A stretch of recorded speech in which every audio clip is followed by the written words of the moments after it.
Welcome. We are fortunate to have Dr. Ben Steere with us today to discuss his work as it relates to our study in Humanities 124.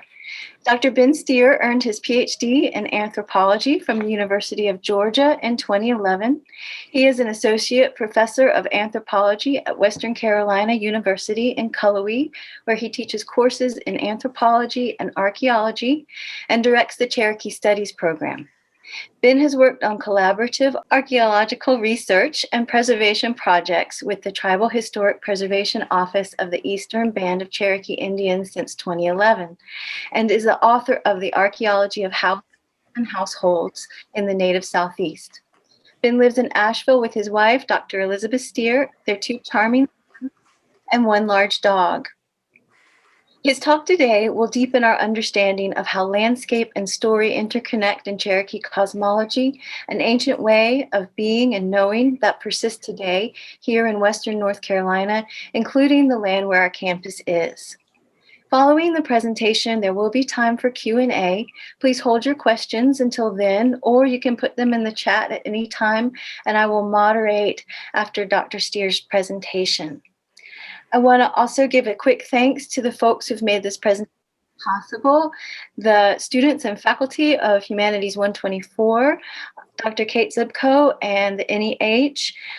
Thanks to Greg Dillingham for his assistance in coaching me with Zoom best practices, and to Kent Thompson and the crew in the Media Design Lab for making the recording available to present and future Humanities 124 classes. And with that, I'm going to hand it over to Dr. Steere. All right. Well, Leslie, thanks again for the invitation. It's really a pleasure to have a chance to talk with you guys today. And as Leslie said in the introduction, I'm going to give a fairly straightforward presentation here. And for the sake of recording, and I guess to make it a little bit more elegant, since it will be recorded, please do just throw questions in the chat box, or just kind of write them down or keep them in mind, and then we'll shut down the talk and move into a Q&A there. And I'll be sure to leave plenty of time for a good conversation after I finish showing you cool maps and pictures. So without further ado, I'll share my screen here and we'll get started. Can somebody give me some kind of emoji or something if you can see a PowerPoint? Do we have that? Do we have a PowerPoint? Yes. Yes. All right. Excellent. Okay. And we have signs of life. Very good. Okay. So the title of my talk today is Mountains, Mounds, Townhouses, and Stories: Ancestral Cherokee Landscapes in Western North Carolina. And the first thing I'd like to do before we really start is to show you something that I hope you students have seen already, which is your own land acknowledgement, which I think is excellent. And so I'd like to begin this talk by acknowledging that we are on Cherokee land here in Asheville. The Cherokee place name for Asheville is, one of them is Togi Yasti, which is translates roughly to where they raced, which might be a reference to racing canoes and boats along the French Broad River, which is something I'm sure you all have seen during your time living in Asheville. I think that the land acknowledgement that UNC Asheville has put out is really excellent, and I think it is a good model for other land acknowledgements. So props to you guys for doing such a good job on that. It's really good. My talk today is divided into a couple parts, and I thought I would start out with a little bit of introduction.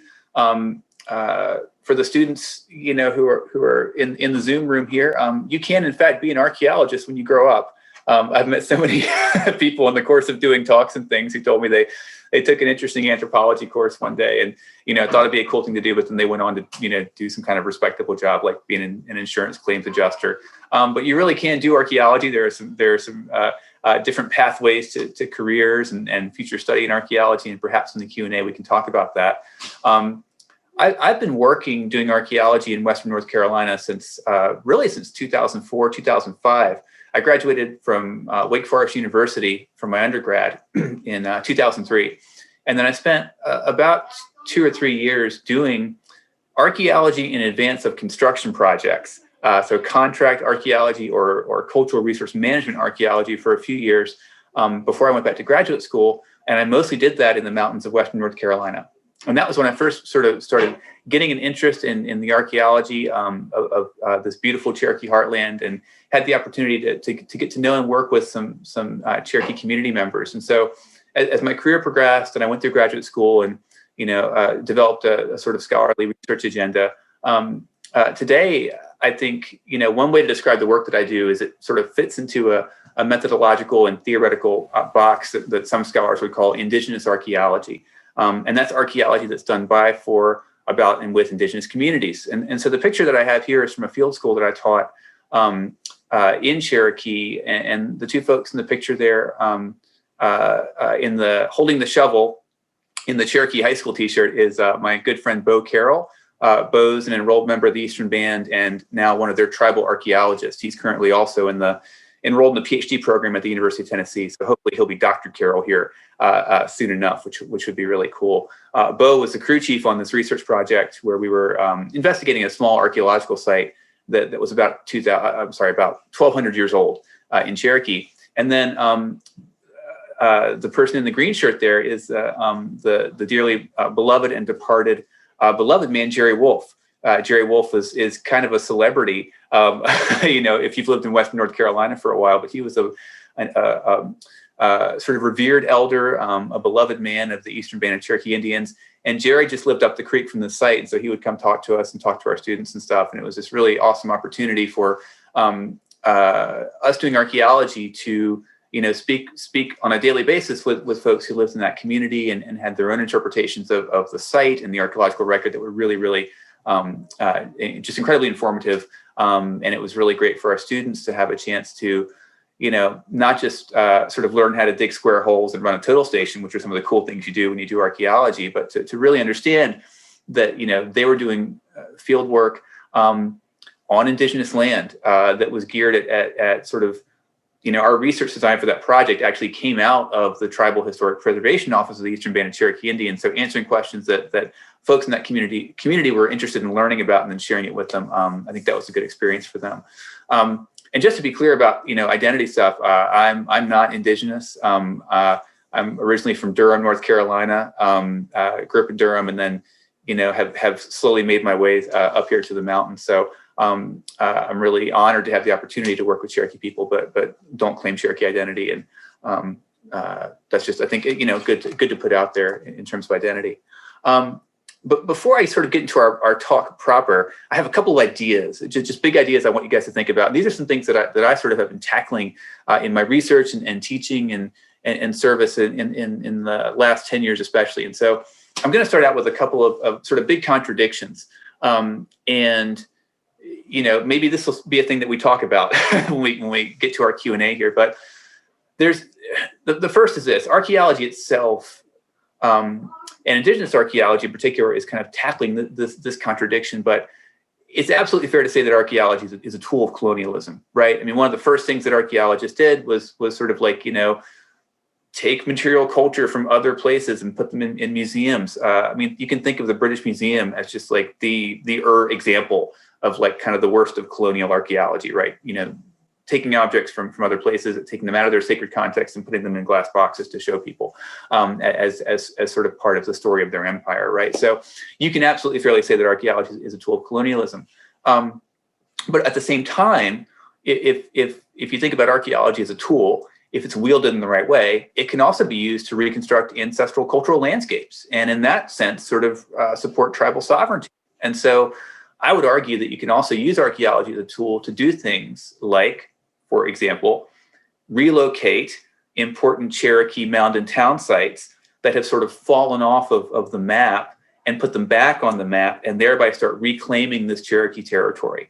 One of my colleagues and good friends and mentors, Russell Townsend, who's the Tribal Historic Preservation Officer for the Eastern Band of Cherokee Indians, says that every time you relocate a Cherokee village site, or every time that you have, for example, a moment like when the Anigiduwah mound was repurchased by the Eastern Band and became Eastern Band property, when the Cowie mound in Macon County was reacquired, and now that the Nikwasi mound in Franklin has sort of been reacquired in a way by the Eastern Band. You can talk about that in Russ's words as, rebuilding the nation. So archaeology can be a way, can be a tool to identify these places, and in that way can support tribal sovereignty. So that's a contradiction of our discipline that I think about a lot. The second contradiction, and this will come out in our talk, is that the archaeological record is at once incredibly fragile, but then also remarkably resilient. So just to give a very pertinent, close to home example, if you guys read the Citizen Times on the regular, and students, if you live in Asheville, I recommend that you do. It's good to be aware of what's happening in your backyard. There's a proposed development called the Bluffs at Riverbend, which is looking to develop an 80-acre tract in a big bend of the French Broad River. And if they don't do an archaeological survey out there first, in one day, a bulldozer out there could potentially destroy archaeological sites like in an hour. It takes an hour with an excavator or a grader to just completely decimate an archaeological site. On the other hand, as we'll see from the case study at the Nikwasi Mound down in Franklin, North Carolina, the archaeological record can be incredibly resilient. If they're not stripped by graders and backhoes, archaeological sites can live under buildings. They can live under pavement. You'd be amazed where you find archaeology sites if they're sort of capped in place. And so that's another contradiction that we'll get into. It's this idea that the archaeological record is at once, really fragile, but it can be incredibly resilient. So perhaps we'll get to this after during our Q&A today. Another thing I want you guys to think about, and this is both a book recommendation and a big idea for this talk. I recommend that all of you right now get on Amazon and buy The Heartbeat of Wounded Knee by David Troyer. I don't know David. I'm not getting a kickback. It's just a really good book. But David's book has some really, really excellent ideas. And in his opening chapter of The Heartbeat of Wounded Knee, he has this statement about archaeology that is now like sort of bulletin board material for me when I think about my own work. And I don't often read quotes, but I'll read this quote from David Troyer. Most Indians do not see themselves as merely the first in a long series of arrivals to North America. They see themselves as indigenous. And that belief in tribal indigeneity is crucial to understanding modern realities. The rhetorical stance that Indians are merely one group of travelers with no greater stake than any other clashes with Indians' cultural understanding that we've always been here and that our control over our place in the world, not to mention our control over the narrative and history of that place, has been deeply and unjustly eroded. And so the way that I'm sort of thinking about this amazing, idea that comes out of Troyer's work is, we have to be really upfront about sort of the history and politics of archaeology and understand that for a long time, indigenous people have had very little say in the interpretation and practice, surrounding archaeology, and that we can't fix it overnight. But a good place to start, I think, comes from a lot of the ideas that sort of flow out of indigenous archaeology. One of which is, in addition to supporting indigenous communities doing their own archaeology on their own terms, is really using indigenous worldviews to try and interpret the archaeological record. And so those are some ideas that I'll come back to today. Okay. So we're 15 minutes in, my talk is now finally starting. So here we go. Mountains, townhouses, and stories, ancestral Cherokee landscapes in Western NC. And we're going to start with the mountains part of this. And we're going to start with some maps here. I imagine one reason you guys ended up at UNC Asheville is because you like mountains. And so let's talk about this beautiful place that we live in. This is a map of the approximately 140,000 square mile territory of the Cherokee Nation. Up until 1730 or so. And then you've got this sort of dark polygon within the lighter polygon there. That's the extent of the Cherokee Nation from 1819 to 1838, following, sort of some of the ravages of the 7 Years' War and the Anglo-Cherokee Wars, as they're called. A lot of the population by that time sort of shifts down to extreme southwestern North Carolina. This would be like around the Andrews and Murphys area, along the Valley River, Robbinsville, that area, and into North Georgia. But, as late as the 1730s, Cherokee controlled a huge, huge portion of the eastern woodlands. And so you look at this map and you've got, sort of the kind of, Cherokee heartland in western North Carolina, North Georgia, East Tennessee, northern South Carolina, but then lands that Cherokee regularly used for hunting, that they navigated for trading, parts that they would have considered probably part of their sort of game reserve for white-tailed deer. This goes all the way into Kentucky and Virginia and over into Alabama. And so it's a huge territory. This Cherokee land is just it's kind of mind-boggling how big the Cherokee world really is. This is a map that I encourage you guys to check out. You can just Google this and find it on the Library of Congress's website, and they've got a really high quality zoomable map, so you guys can play around with this. But this is an 1884 map that shows here as these various multicolored polygons Cherokee land that was ceded in treaties, so treaty lands. And I've highlighted here for you Asheville. And Asheville was still Cherokee land as late as on the, it's kind of funny, that dividing line runs right between Asheville, actually. So if you're on the yellow side of the river there, this was Cherokee land up until 1785 with the Treaty of Hopewell. And then in 1791 at the Treaty of Holston, there was another cession of land there in that orange polygon.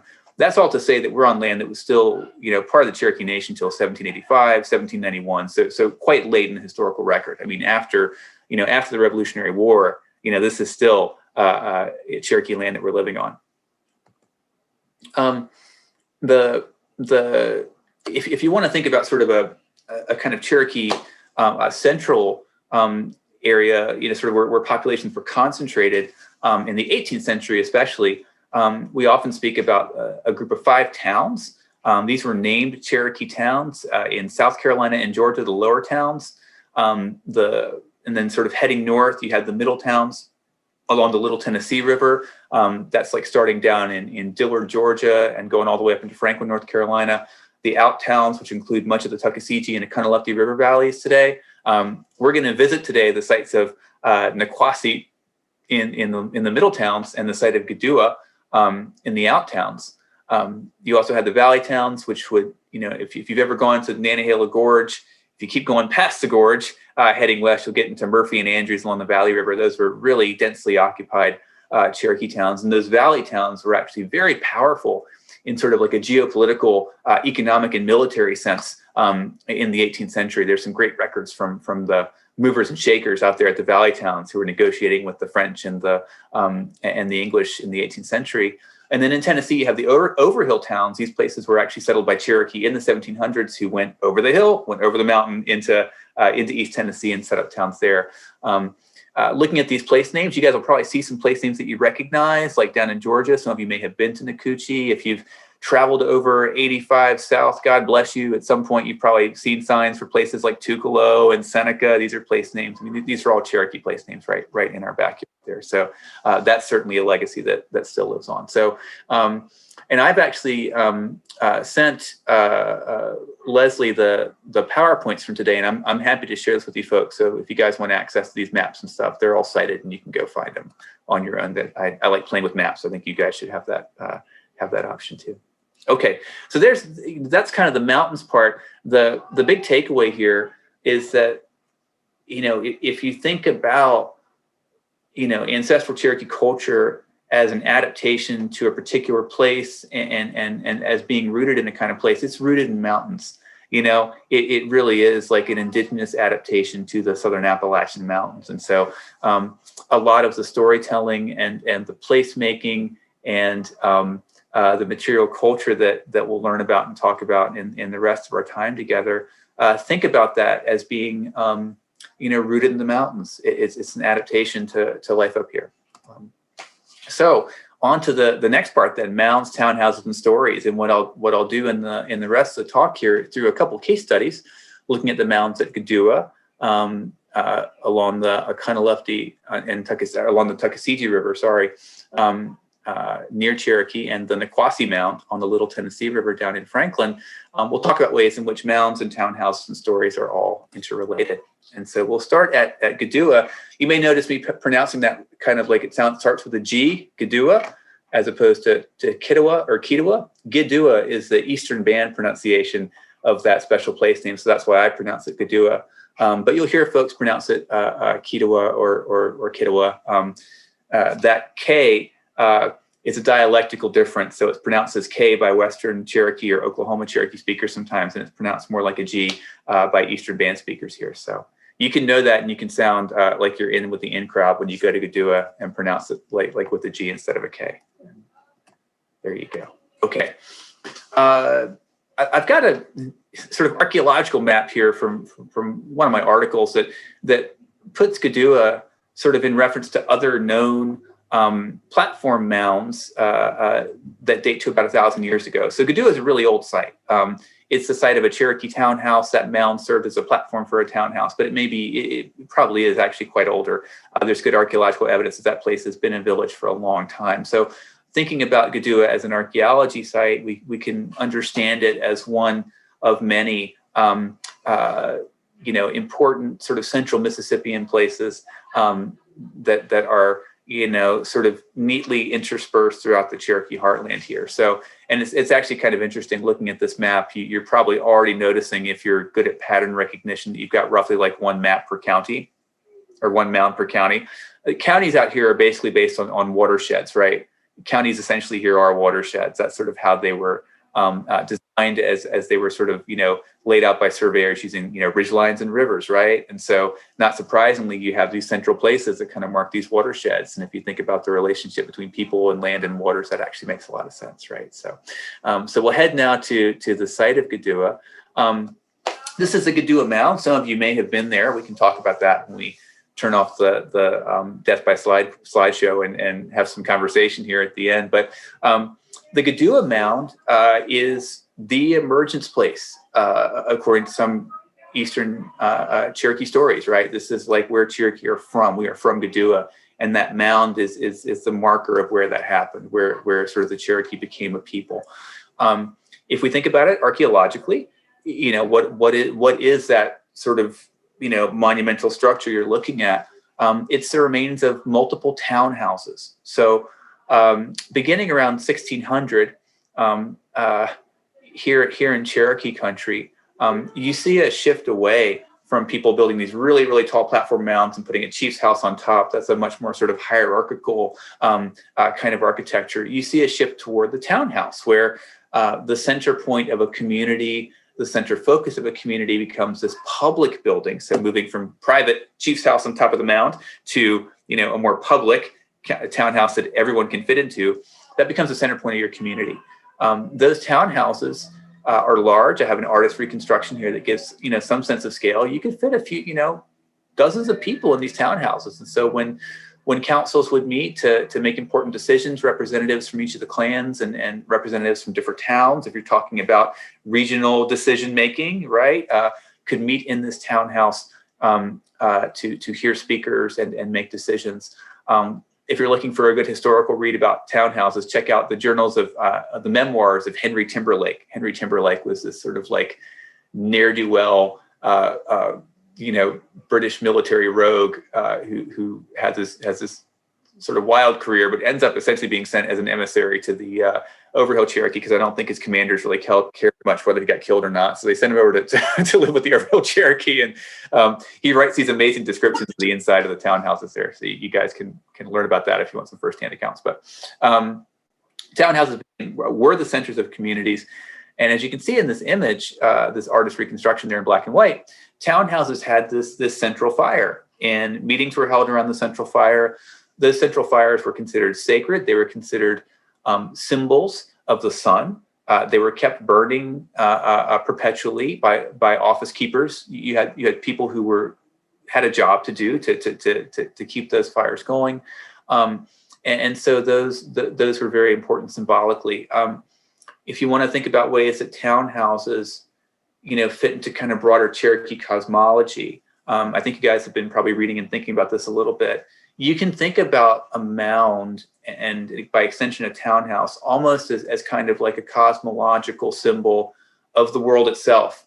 So in some Cherokee creation stories, and this is actually fairly broadly shared across the Southeast, so lots of Southeastern indigenous communities have stories like this.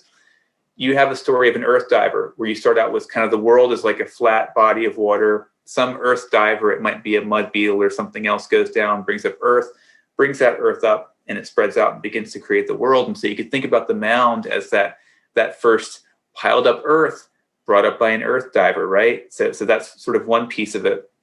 And then you've got the central sacred fire that's always kept burning there.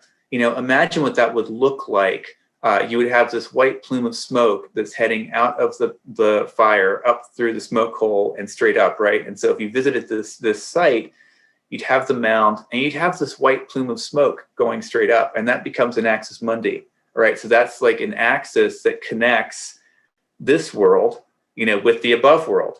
And then if you extend it down, it extends all the way down to the below world as well. So it sort of becomes this like three-dimensional linking of the town with the above world and the below world. And so there's all this symbolism, this really powerful symbolism that's imbued in these mounds. I mean, I think if you were an indigenous person, living at Kituwah, all that symbolism would be really just obvious and immediately evident to you. If you want like a really rough comparison, and this is not a great comparison, it's kind of Eurocentric, but maybe it helps. When you guys walk around, a college campus and you see Greek columns and lintels, they make you think about sort of like, knowledge and learning, right? We associate classical architecture, for better or worse, with sort of like authority and power and knowledge and architecture, and they're loaded, right? They're these loaded symbols. Nobody just puts up columns for no good reason, right? You put columns and lintels on some place if you want to make it look important, right? And so, in the same way that you just kind of don't even think about that, it just kind of hits you and you get it. These mounds that might seem, sort of like simple architecture to us are just loaded with symbolism that would have been really obvious to Cherokee folks living there at the time. Looking at the Kituwah mound in our fancy 3D Google view, there is the mound. I've got it pointed out with the orange arrow there. And we can think about, how the Kituwah mound and the Kituwah site follows some general kind of architectural principles that we see at lots of important Cherokee town sites and earlier Mississippian period sites that came before. So, first and foremost, it's near water. It's up on the first terrace, just above the floodplain, actually. And so, indigenous folks are smart, didn't build right in floodplains, unlike people who settled North Carolina later. So, it's up on a first terrace out of the floodplain, and you've got water nearby, which is important not just for having drinking water and for having fish, but for ceremonial purposes, for carrying out the ritual of going to water, which is a ritual bathing ceremony that you can do daily. And it was also really important, and is still important, for things like playing stickball. The stickball game is important for life cycle events, and so it's right there near water. You can see Kituwah is still farmed, which is one of the coolest things about it. Eastern Band members can get small plots out there for free, and they can garden them. And so there's community gardens out there, as well as some bigger plots. And so all that beautiful farmland is just as important now as it was, 200, 300, 400, 500 years ago when Cherokee folks were living out there. Another really important aspect of Kituwah is sort of the view shed and what you can see from there. And so I'm going to introduce a Cherokee storyteller here in just a minute. Actually, I'll go ahead and do that. Just try to kind of keep this image in mind a little bit. But one of my recently retired colleagues at Western Carolina University is Tom Bell. And Tom Bell is a fluent Cherokee speaker. He's an expert in Cherokee language. This is him. Kind of looks like he's dabbing at a presentation. He was pointing out some cosmological associations at Judiculla Rock, actually, in that picture. But Tom's cool; he can dab if he wants to. But when Tom talks about Kituwah, here are some things that he points out. And there's actually a YouTube link there that has Tom talking about this place. You guys can check that out on your own. The first thing he says is that Kituwah is our real name. It's what we call ourselves, right? So Cherokee is not a Cherokee word. There actually are many words that Cherokee use to describe themselves, but what one is Anigiduwah or Anigiduwah. I think actually that was on in Leslie Johnson's Humanities 124 class. I think I saw that you had that on there, which was really cool, talking about their real name. But that name comes from Kituwah, right? That's where we're from.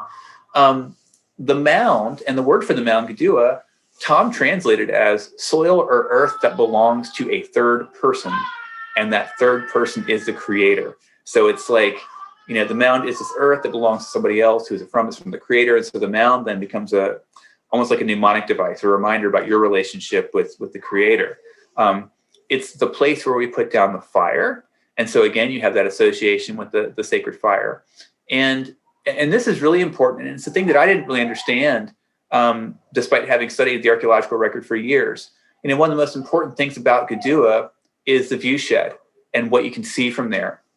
And so at different points out on Kituwah, you can see important places in the Cherokee world. So you can see Clingman's Dome, for example, the highest point in the Smokies. And Tom tells, in one version of a story he tells about sort of Cherokee creation, Clingman's Dome is where Cherokee got information about how to be Cherokee.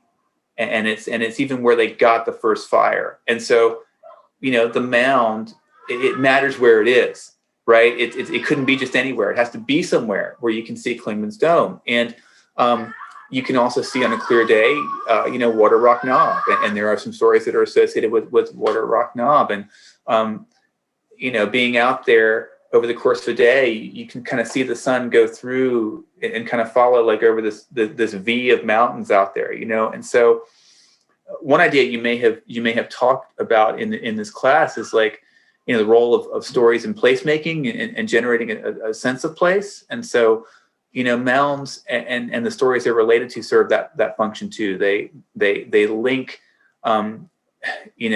built environment with stories and people and with place in ways that are really inseparable. One story about Kituwah that's recorded in Myths of the Cherokee by James Mooney. And before I get into the story, I'll just give a little bit of preamble. If you guys don't have it yet, you really, just as UNC Asheville students, probably ought to, go find yourself a cheap used copy of Myths of the Cherokee by James Mooney. You can also find the text online. It's up online for free on Gutenberg and archive.org if you want to access it that way. But James Mooney, interestingly, was Irish. Which is kind of cool because he had some experience with discrimination and persecution being an Irish person in the late 19th century for sure. But Mooney was the sort of first ethnographer of the Eastern Band of Cherokee Indians, and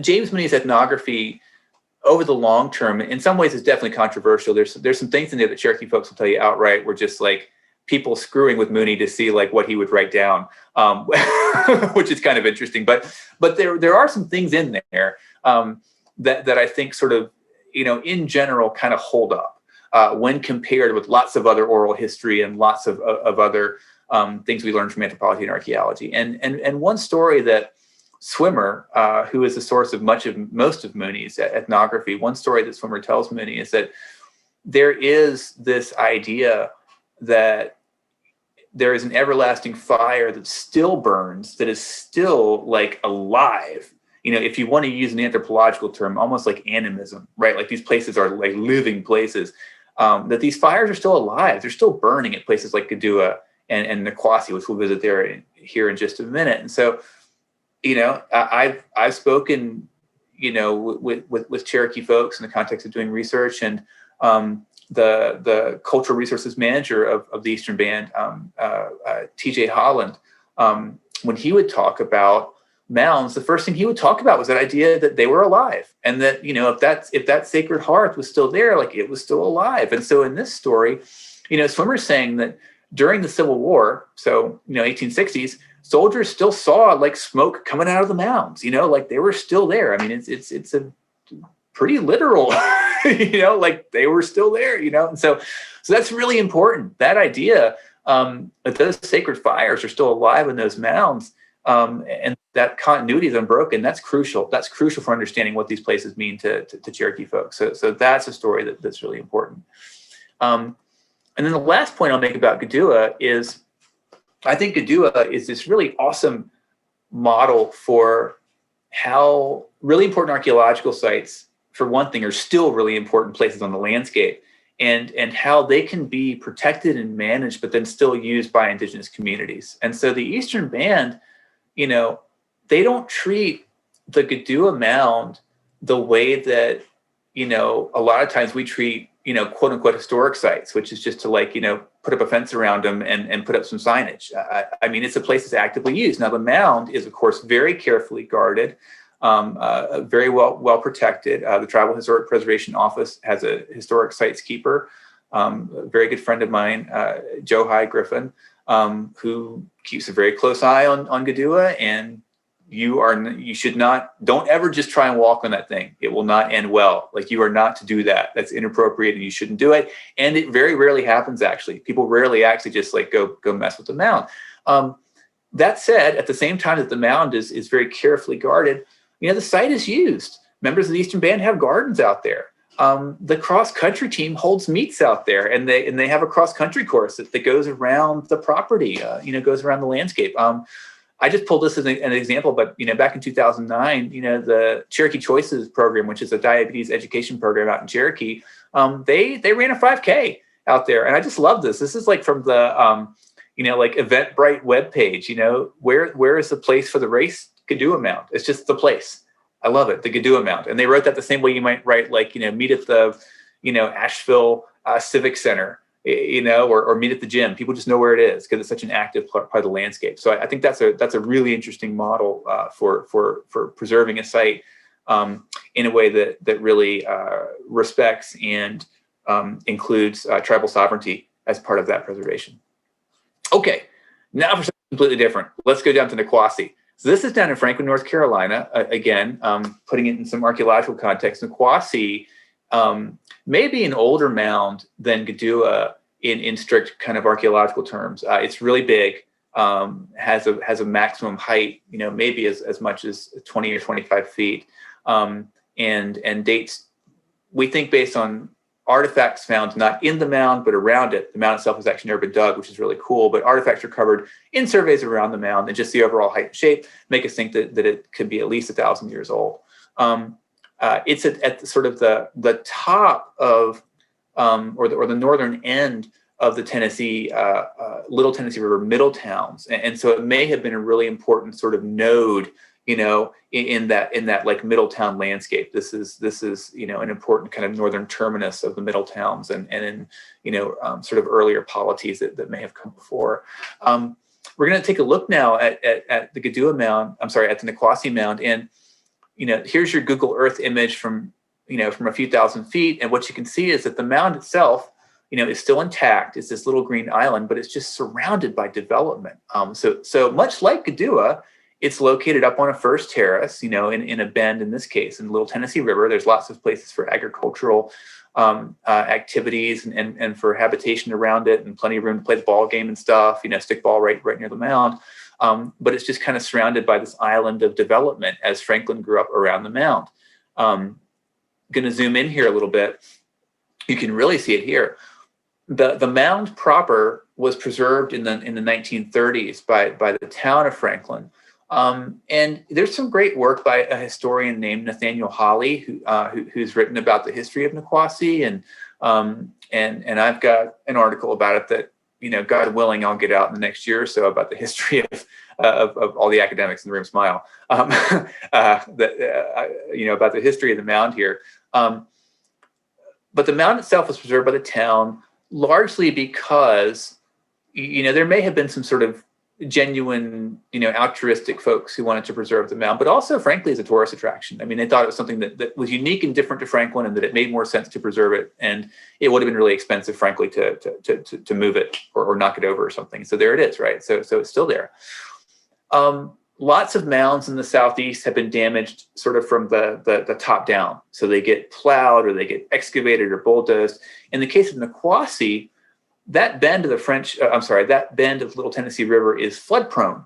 And so it was filled up with fill dirt and then developed on top of the fill dirt. And so the mound looks smaller today because it's covered up with fill dirt at the bottom. So here, there's a picture of the mound in 1898 when it's at its full height. And I'm going to go back now, to this other image. It seems smaller and shorter today, not because it was plowed down, but because you've got fill dirt all over this landscape. There's a lot of interesting things about this archaeologically. So on the one hand, the Nikwasi Mound is just totally surrounded by development.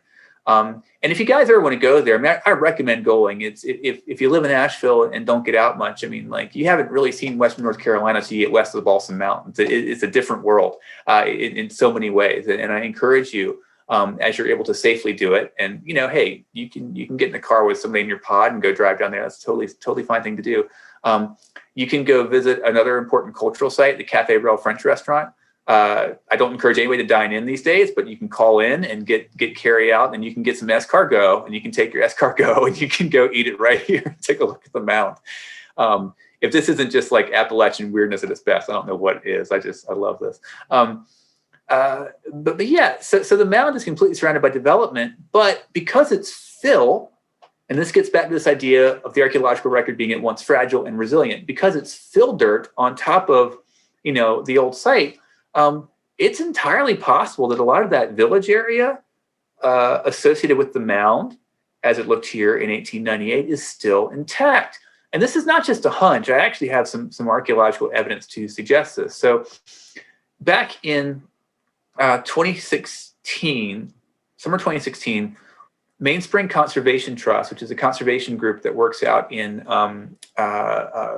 Haywood County, Jackson County, Swain County, primarily. And full disclosure, I'm on their board of directors, so I'm a Mainspring fan. They do some nice work.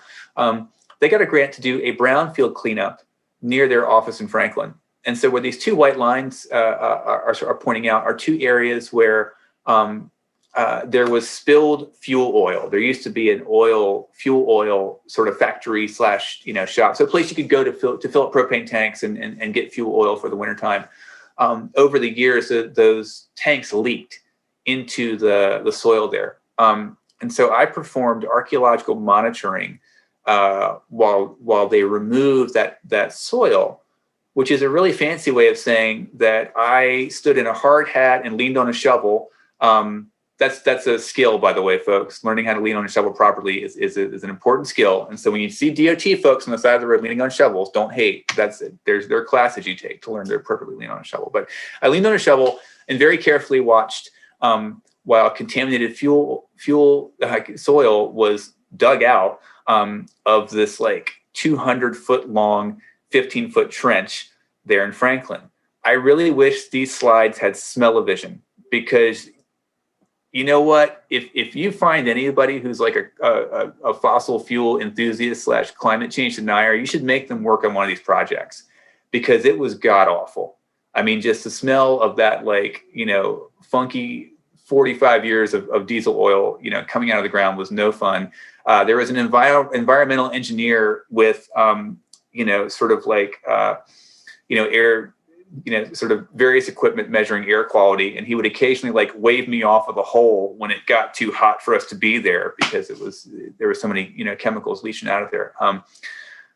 The good news about this awful hole in the ground is that 14 feet deep, we hit grass from the 1950s when this place was filled in, which means, and we found stumps. And we found Texas Pete bottles that still had hot sauce in them, all sitting on the ground surface from when this place had been filled in, which means that the archaeological site may actually be intact.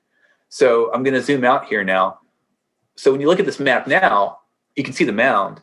Under all that concrete, you may still have archaeological remains of the entire village. There could be a plaza, there could be houses, and most importantly, there could be ancestral Cherokee graves.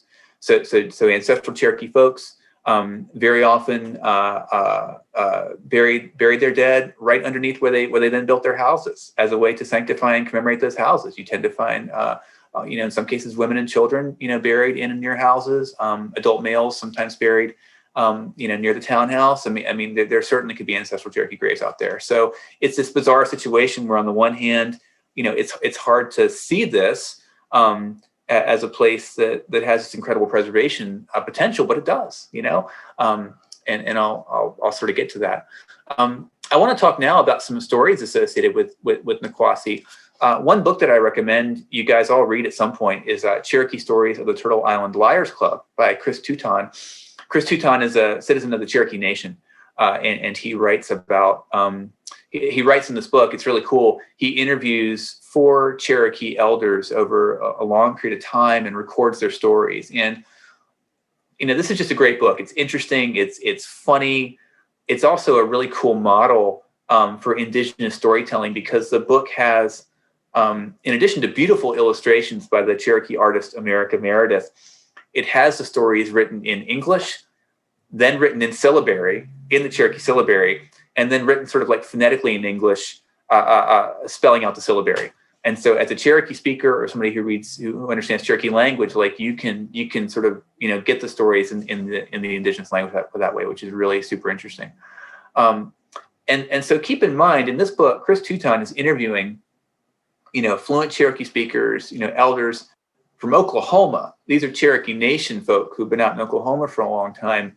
And they know about Nikwasi here in Franklin. And they describe it as the star mound. Nikwasi, that word Nikwasi means star in Cherokee. And so they call it the star mound. And they say the star mound they talk about in North Carolina is where we got our information. Whenever they wanted something, they went to the star mound, and that's where the information was, and that's where they got it. So there's this idea that, Nikwasi in particular, how do you interpret this? I don't know exactly, but it's a really important place. It was associated with, potentially, really important cosmological, maybe astronomical knowledge, star mound.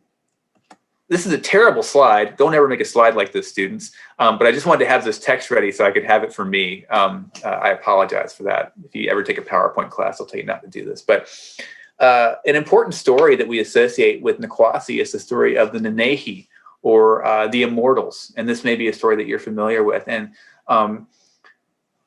there are one of the coolest things about the story of the Nenehi, or the Immortals, is that story of Nenehi links mounds and mountains and townhouses together in a really cool way. So Nenehi are immortal beings, and they're not the same as the Little People. There's like this other sort of sets of stories about Cherokee Little People. That's a different thing, and lots of folks get super excited about this because they sound like leprechauns, and it gets really weird when you find popular writing about this stuff. So beware, like look out for Geocities websites that have stuff about Cherokee Little People, because they're going to be funky. But Nenehi are like immortal beings, right? They're supernatural beings. And they were said to, live in the highlands of the old Cherokee country.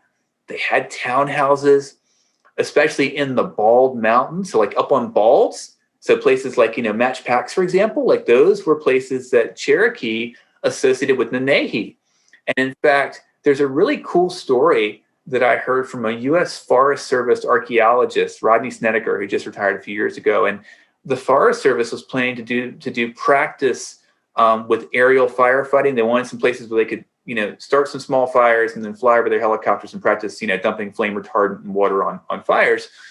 And the Forest Service consulted with the Eastern Band, and they said, hey, look, don't do this on Balds, because that's where Nenehi live. And this was like recent. This is like within the last, say, 20, 30 years. And so there's still a belief that the Nenehi live at these Balds. And the story, traditionally, is that they have townhouses up there. So Nenehi were considered to, be in mountains, sort of in these mountains on in townhouses on Balds. But then you also get this really specific story of Nenehi living in Nikwasi. And there's a great story about the spirit defenders of Nikwasi, where at a time when Nikwasi was threatened by another group of warring indigenous people, folks who are coming after them, because Cherokee certainly had, they had beef with Shawnee, they had beef with Creeks. There's certainly warfare in Cherokee history. That the Nenehi came out and defended Nikwasi, right? And so, you guys can maybe dig into this in your class a little bit if you want, but here you get characters in the story, the Nenehi, who are linking, mountains, mounds, townhouses together in this kind of act of placemaking. So these things are all like, they're integrated, right? It's all really integrated. There's some really cool things happening with Nikwasi right now.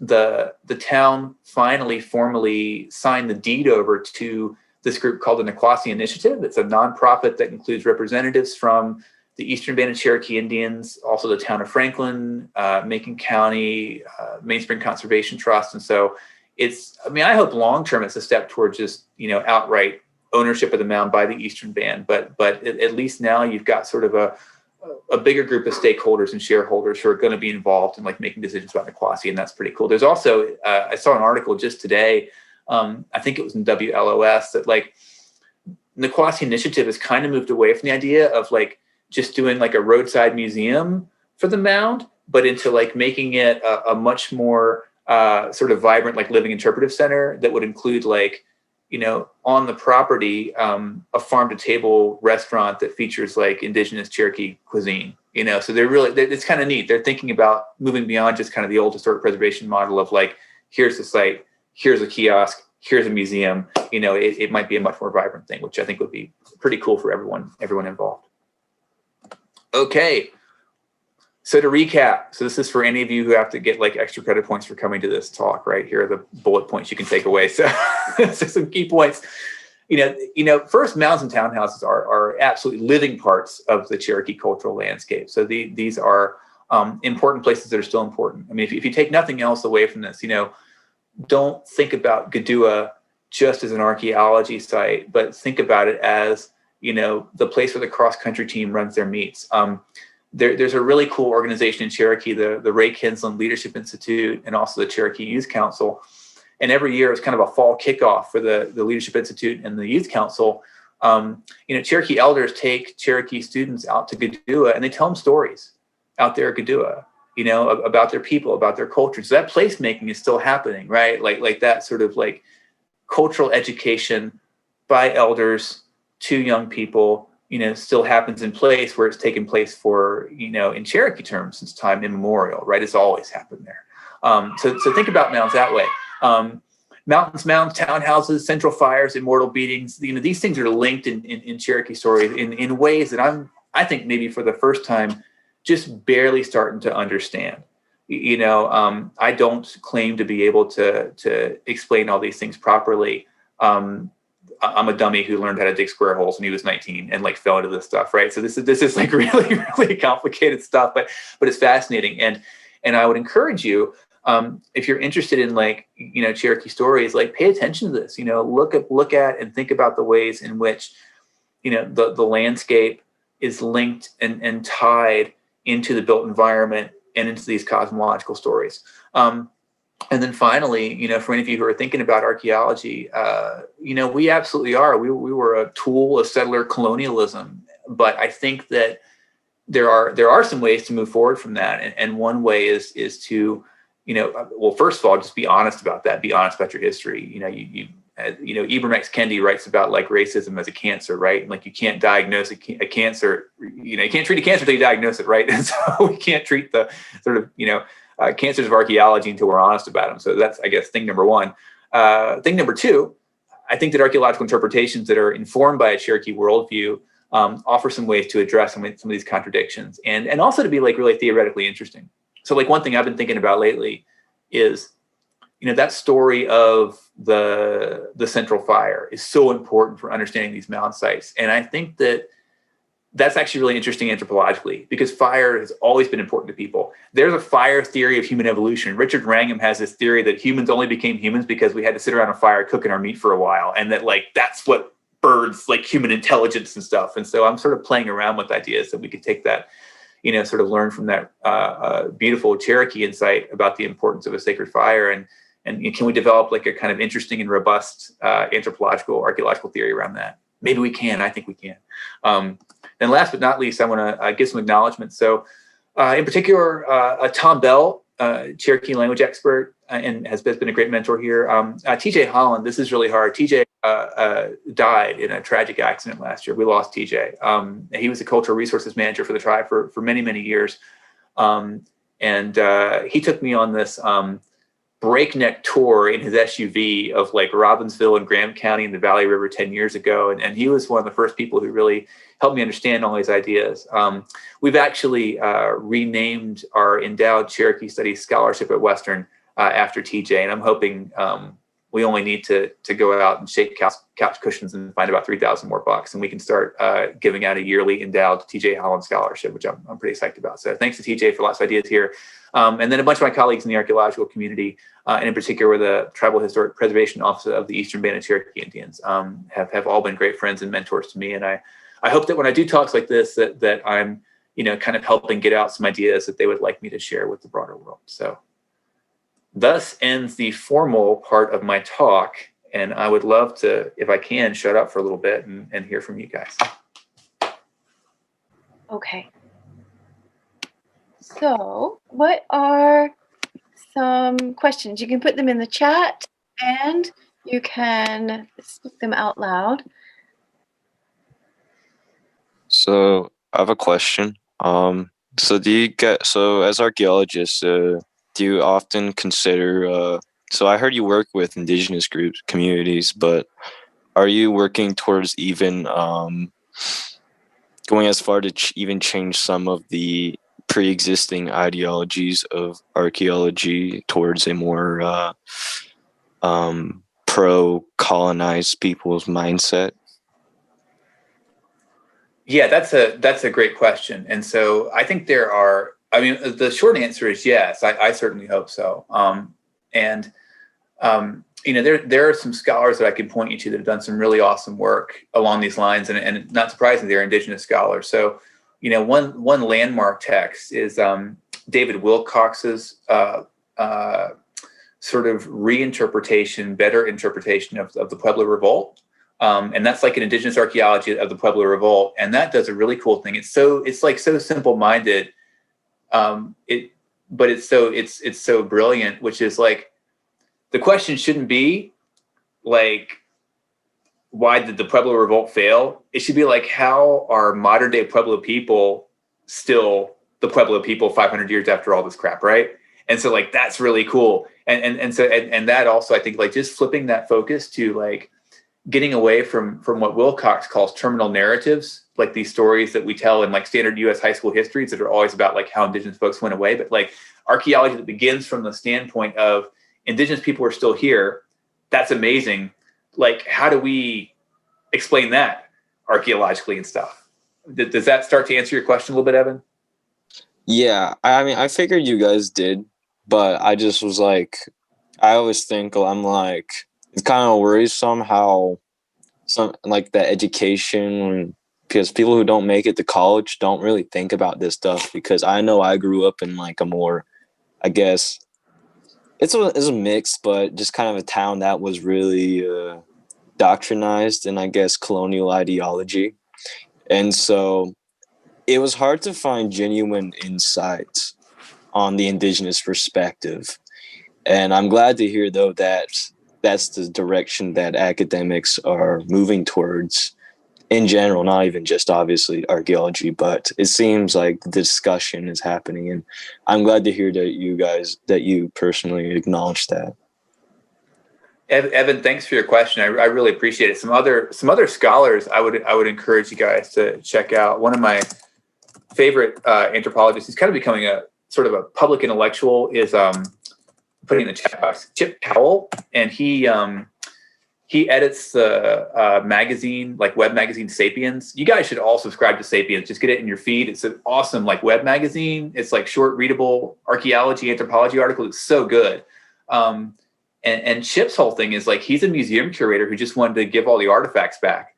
Like, he was really big into like repatriation, and kind of like led the way with that. And then, also just for folks who are interested in reading, if you haven't read this yet, in Indigenous Peoples' History of the United States, like the first couple of chapters in particular, sort of hit on some ways in which archaeology there's a good critique of like archaeology and history here, but then it offers some ideas for how archaeology can kind of be decolonialized. And so, yeah, I think that's good. Now, I will say too, there also are plenty of archaeologists who maybe like aren't on board with the kind of decolonizing project yet, or still just like, there's like a lot of inertia to overcome, even just like in stuff that seems simple, but like, I had an awesome time on Tuesday talking with some of your professors, and I found myself still using terms like woodland period as like woodland people, when I really should have been like super specific and been like, okay, woodland period is 1000 BC to 1000 AD, but I slip into this kind of like essentialist language of like woodland people, like that the pottery describes the people, So I think just as a discipline, we still have to, like, in some ways it's a strength that we deal with material culture, but then there's lots of traps that you can fall into if you just associate with people. So I'm rambling. Sorry, I'll shut up. You're all good. Thank you. Other questions? Your tuition dollars at work. Come on, guys.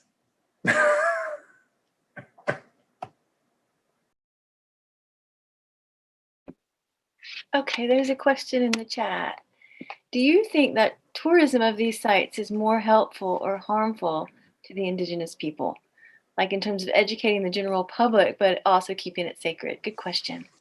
Yeah, Ona, that is an excellent, excellent question, and a really, really important one. And I think that it's really, you have to be careful and you have to be really thoughtful, and it can absolutely be kind of a double-edged sword. So I think there are ways that tourism can be helpful. I mean, a lot of it depends on how good is the interpretation at the site, and in terms of even like simple stuff, like how good are, how up to date and how thoughtfully written are things like kiosk and signage. And so like a good example, if we go back to Nikwasi and you look at the Nikwasi mound, the state historic marker for Nikwasi is really old fashioned and kind of out of a colonizing mindset.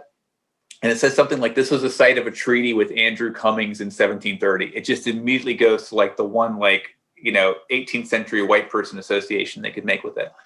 But if you visit Nikwasi now, the first thing you notice is that like half of the kiosk is in Cherokee syllabary. I mean, it's like they lead with the syllabary. So it leads with Cherokee language and it's really interprets that place in terms of what it means to Cherokee people today, before it gets into sort of the history and like the archaeological record. So that I think is obviously really important.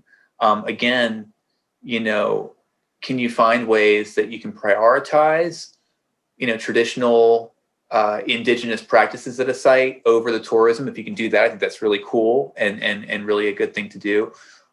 It's really difficult. There's an ethnography you could read if you're interested, and it's problematic, but I think it's still a good thing to read. It's called Public Indians, Private Cherokees, and it's by Christina Taylor Beard Moose. She's got a long last name, but that'll be enough for you guys to find it. It's Alabama Press. I think it's like 2009. You guys can go find that. But she provides kind of an ethnography of the tourist scene in Cherokee, and looks at like the practice of chiefing, the practice of like the roadside chiefs and stuff, and kind of digs into that. And she's got a theoretical chapter where she argues that basically tourism is like essentially racist, right? I mean, like it's essentially like you have to have an exotic other that people are visiting. So what do you do with that? But then it is also this chance for public education. I would encourage you guys well, first of all, follow the Cherokee One Feather on Facebook. The One Feather is the Eastern Band's newspaper, and it's awesome and it's great. And you'll get like daily syllabary, like Cherokee words and stuff, which is kind of fun. But they also tend to link stuff from the Cherokee Museum, and the Museum of the Cherokee Indian has evolved. I swear, Ona, I'm answering your question. The Cherokee Indian Museum starts out as part of a sort of a tourism project. So it's actually first put together through the CHA, the Cherokee Historical Association, in the 30s and 40s as part of the kind of construction of a tourist environment around the Great Smoky Mountains National Park when that was first built. So the museum starts as part of this kind of tourist project, but now, I mean, I think the entire board is Eastern Band. And I think like all the leadership at the museum now is Eastern Band, and so now you've got all these Eastern Band folks who are like really using the museum to sort of interpret culture in their own way. You have the Cherokee Friends program, which has been renamed, but essentially it's like Cherokee cultural experts who try and teach about Cherokee culture and stuff. And I mean, I think they'd be the first ones to tell you that it's really complicated and that they don't always get it right, but it's a far cry from its original sort of iteration of as kind of, Cherokee as other. So the other just big problem with archaeology in general is like, how do you protect sites from looting and damage while also interpreting them to the public? And how do you, and Ona, I think this is what you're getting at too, like, how do you hold back things that are sacred and important and shouldn't be shared while educating general public about ways that in ways that are appropriate? So that's a great question. You should go do a master's thesis and then a PhD on that. I hope to see you in 10 or 12 years with that done. It'll keep you out of trouble. Yeah. So in Humanities 124, we are looking at Cherokee culture as an oral tradition, primarily pre-contact. You're giving us a fast forward into 214 a little bit. The next one with colonization, which is important, and because it is all connected. But I'm wondering, in your work, how does the Cherokee culture, the oral tradition, kind of factor into in material culture? Do you see some connections there in terms of mounds and townhouses? Yeah, absolutely. So it definitely is still important, and I guess sort of a couple ways that I could answer that question. Mounds play and townhouses and built environment. It plays such an important role. In so many of the stories. So many of the stories are they take places like at these places, like they're rooted in place, and so that's one thing. I think the built environment is sort of part of the mnemonic of like keeping these stories alive and telling them and stuff. And then I don't know if this is going to answer your question directly, but it's also something really, really powerful about, the stories being told in place, and so, there's a reason why the Cherokee Youth Council takes students out to Anigiduwah to hear traditional stories being told by like Tom Belt or Kathy Littlejohn or the Freeman Al, these other people who are like, renowned storytellers. It's because that when you're there in place, you're telling the story, but then, almost by default, you start talking about the landscape, and you're also there where you could go to water and do ceremony and stuff. And so like these things are all, it's kind of all related and all tied together. And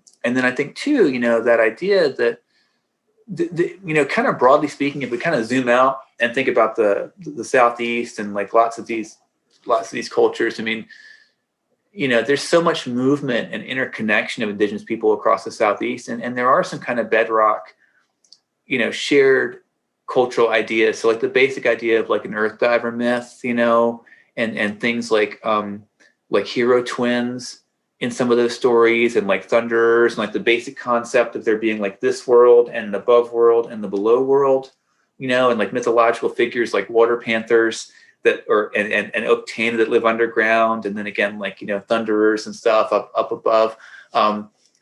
Those are also tied to places, right? And so like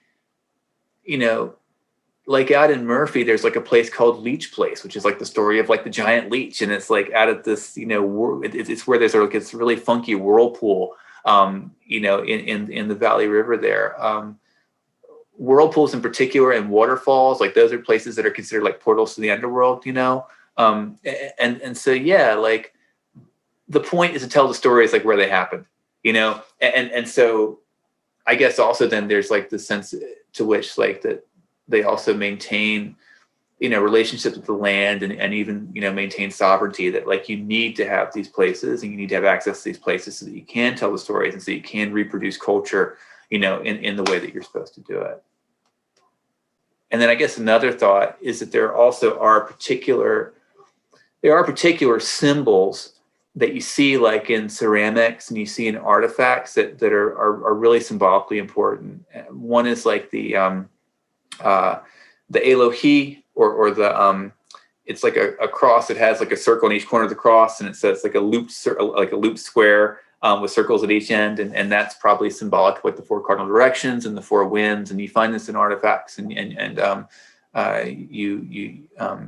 you see it represented in different ways. And so ideas like that about the cardinal directions being important, there being four winds, things like the sacred number 7, this world, above world, below world, 1, 2, 3, 4 cardinal directions, like those things are repeated sometimes in material culture as well. So yeah. Thank you. I don't know. That was kind of rambly too. Sorry, guys. Yeah. No, I mean, that gives me things that, could actually help us understand, and go deeper into the stories that we read in Humanities 124. Cool. And Seth posted, Dr. Ligo posted a link to a video series about stories on site there. And those are told by Kathy Littlejohn, so the same person we're reading transcriptions of. She goes out and says, this is what happened here behind me, and tells the story. So I thought that was really great. I think you mentioned that last time, Ben, but wanted to drop the link in there. Yeah, that's great. And I would really encourage students, I would encourage you guys to go check that out. Check this out. Sorry. Kathy Littlejohn's an awesome storyteller, and just very evocative. And I've had the great pleasure to be on site with her sometimes when she's telling stories, and she does, like, she relates these stories to the place that she's in. And it's really powerful. So yeah, check those things out, man. They're cool. Yeah. I have a quick question regarding the Earth Diver stories. And one of the stories told by Kathy Littlejohn was about a grandfather and grandson on an island. Turtle dives down, comes up, and with the mud on the feet, just like the beetle story that you mentioned. The mud is spread out, and then the buzzard creates mountains, valleys. Now, those are two similar stories, but with different animals, creatures. They're both Cherokee, correct, stories. Now, would one version be told at one mound and another version at another? How is that told differently? Yeah, Taylor, that's a great question. And, I actually hadn't thought about the idea of it being told differently if it was in one place or another. That's really cool. I actually hadn't thought about that.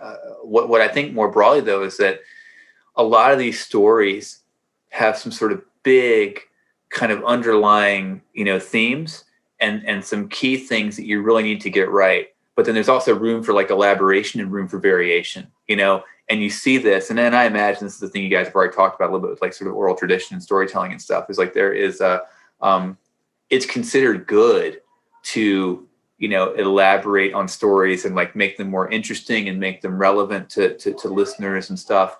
As long as you keep certain things, a particular way, and so you'll find like order of events is really important, and big ideas is important. But, maybe in some cases, like the idea of it being a turtle or being, a water beetle or something, like is not quite as important as the fact that the earth comes up and gets spread out, man. So I think that's probably a little bit oversimplified. The other thing is that there are different versions of these stories, and that's kind of cool. And again, like I would really, not to add to your ever expanding reading list, but if you guys just spend some time with that book, Cherokee Stories of the Turtle Islands Liars Club by Chris Touton, those are Cherokee Nation stories. So those are stories that people, took with them when they left North Carolina for Oklahoma. And those stories have a historical trajectory of being told, probably more in Oklahoma than here. And then you have these Eastern stories that have, kind of been told in place for all these years. So it'd be really fun for you guys to like, not that you don't have enough to do already, but like, compare some of those versions of the Cherokee Nation stories with the ones that are still told like here in the East. And even in Touton's book, like there's some he gets the same story. He gets different storytellers tell the same story, right? And there's like variation between the two. And some of it obviously is that like one of the guys is just like a little more into like elaboration, and the other guy tends to be like a little more cut and dry with how he tells the stories. So, but then again, like reading across, like if you kind of step back and take like that, 30,000 foot view of the stories, like the really important elements are all still holding together, I hope that's helpful, Taylor. Thank you. Yeah. Okay, I'll read this one. From a student, you mentioned the sacred number 7. Could you expand on that a bit? Why is 7 sacred in regards to Cherokee culture?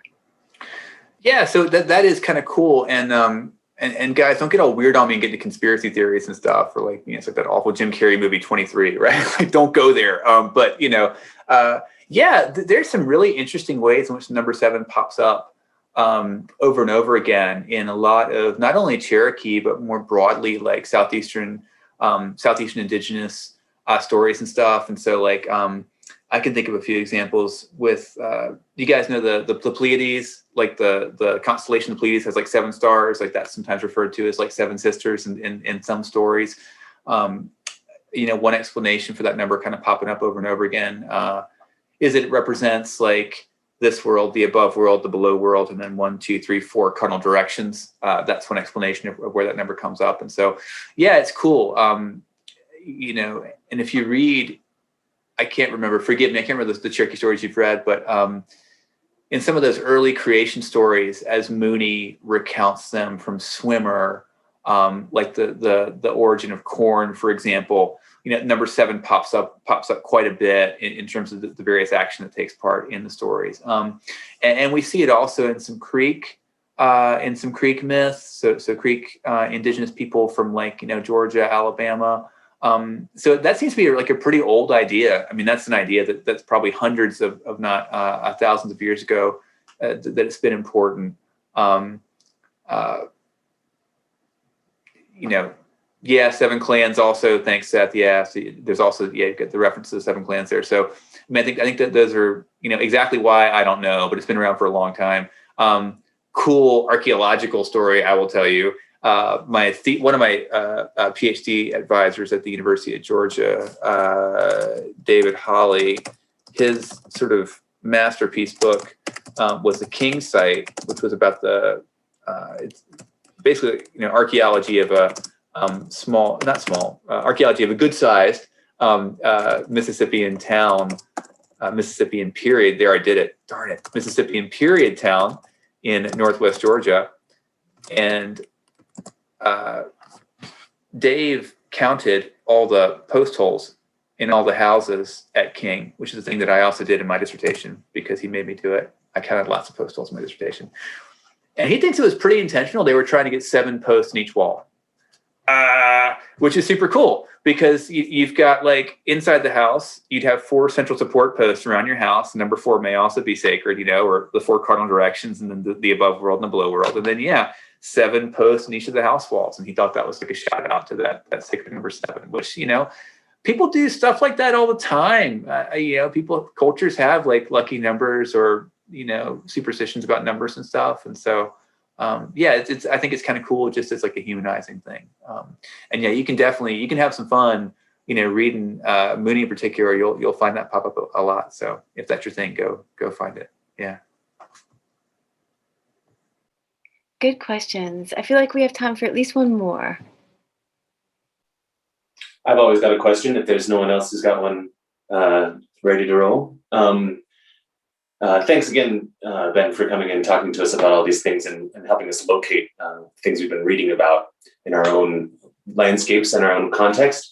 And I know that a lot, you say that once you cross a certain point heading west is when you really start to see Western North Carolina, when you really start to get into these town networks that are more developed and more researched. I'm thinking of maybe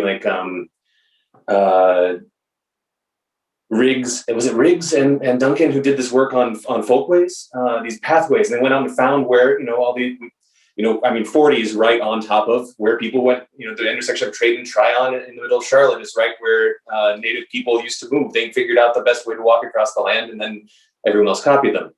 Yeah, are there resources, or is there development of resources that is more on this side, right around Asheville, trying to find places that are an hour on a weekend is great, less than an hour, or while you're going out to do something else, figuring out what you're driving past? Are there good websites or lists so we can hand these out and say, well, as you move around, be sure to go and check out what might be around you from the past back into the time when these stories were first told?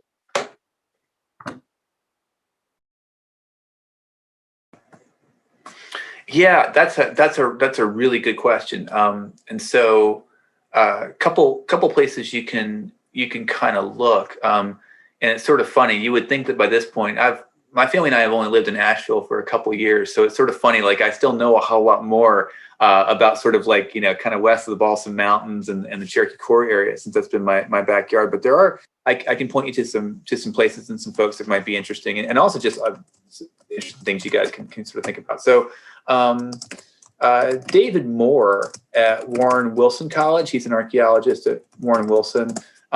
He's written, for example, about Warren Wilson has a huge archaeology site. It's called the Warren Wilson site on Warren Wilson College. It was an indigenous village that dates to around 1,000 years ago, which is kind of neat. So you guys could go to Warren Wilson and they've got a walking trail, I think. I'm not sure if they like folks going out there or not. But that's a place that's really, neat place to think about, a local ancestral Cherokee village you guys could think about. I recommend everybody, it's a little bit more of a drive, but if you don't already, getting up on the Blue Ridge Parkway and visiting some of these sites you can get to. There are stories about places like, Mount Pisgah, Looking Glass Falls, places that are already really beautiful anyway, and so you can do a little bit. There is some in Mooney already that you can kind of look at. Another archaeologist, he's got some publications. Scott Ashcraft is a Forest Service archaeologist who's got some publications out. And then another person, he's got an edited volume out, Yanni Lobster, Yanni South African national, has been in the States for a long time. But Scott and Yanni have worked on like petroglyphs and rock art, which is like not my thing at all, but super cool. And so they've got some publications about rock art that's actually pretty close. I like a lot of that because Scott was working as a ranger essentially. He tends to think in terms of like Pisgah district, Nantahala district, right? That kind of stuff. And so you guys might find some of those sources really helpful.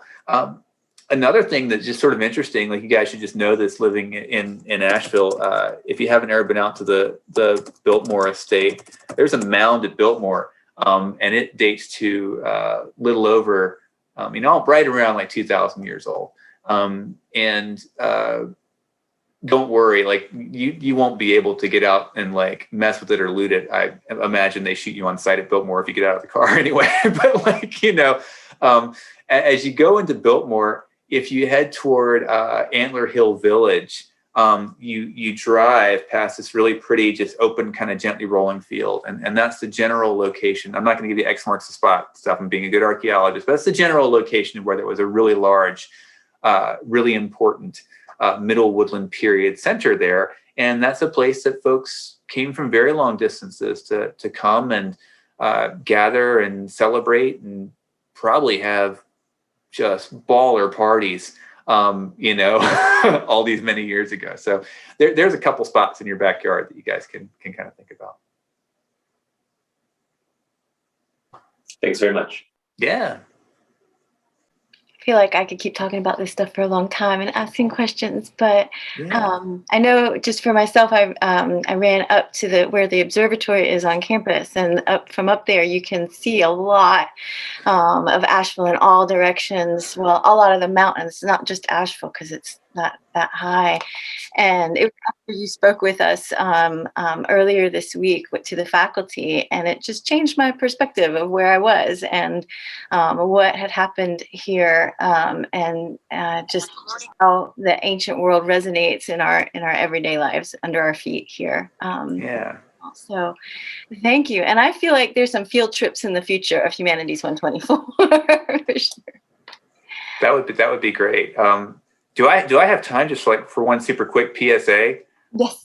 Leslie, awesome. So one thing that I'd like everybody to appreciate, and it usually comes out in my talks, but I'm not sure that it did clearly this time, is just to appreciate, and this gets to, I think it was Evan's question about decolonizing, is just to appreciate the fact that the Eastern Band and Cherokee Indians still have a foothold on their ancestral territory, and just how special that is and how rare that is. And that question that drives, or that should drive our work here is just like, how is it that's still the case? And it's awesome. It's just really awesome. There are very few places in the world where indigenous people have been able to maintain a foothold on their ancestral territory.